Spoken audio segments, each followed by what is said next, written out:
Pernah nggak sih kita dengar kalimat ini? Kamu tuh masih anak-anak, tahu apa sih? Kalimat pendek, tapi efeknya panjang. Kadang sampai dewasa. Lucunya, kalimat ini sering keluar pas anak mulai berpikir. Bukan pas dia nakal, bukan juga pas dia jahat, tapi pas dia beda pendapat. Waktu kecil, kita diajarin satu hal penting. Hormat sama orang tua. Itu benar, nggak ada yang salah. Tapi masalahnya di prakteknya, hormat sering disamakan dengan selalu setuju. Padahal itu dua hal yang berbeda. Coba bayangin adegan klasik ini di rumah. Anak bilang, menurut aku sekolah itu nggak penting. Lalu orang tua jawabnya langsung, kurang ajar kamu, dasar anak durhaka. Padahal itu bukan pembangkangan, itu opini. Dalam psikologi, menurut Erik Erikson, ada fase di mana anak memang perlu bertanya, aku ini siapa? Apa yang aku mau? Apa yang aku yakini? Kalau fase ini dipotong dengan ancaman moral, anak akan belajar satu hal, bahwa berpikir itu berbahaya. Dan lama-lama anak jadi capek.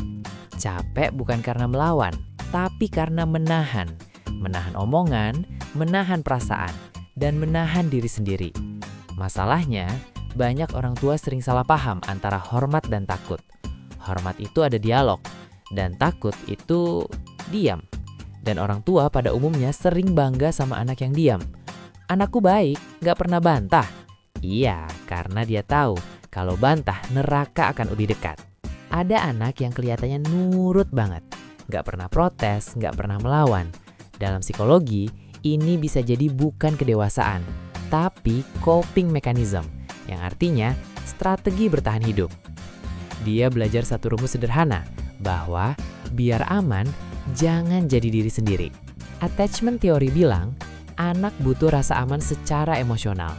Aman buat ngomong, aman buat beda, aman tanpa takut ditinggalin secara emosional.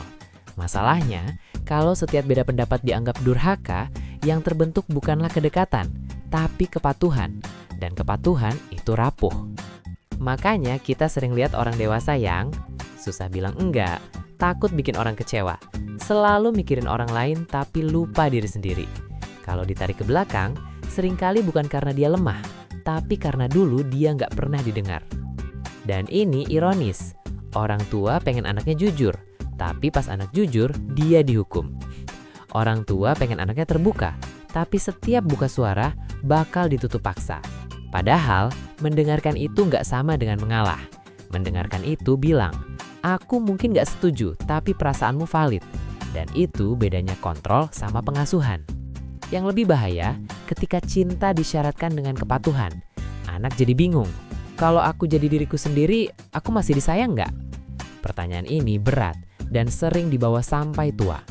Jadi mungkin yang perlu dievaluasi bukan anaknya, bukan sikapnya, dan bukan juga perbedaannya. Tapi apakah orang tua sudah memberi ruang untuk anak menjadi manusia utuh, bukan sekedar anak yang patuh.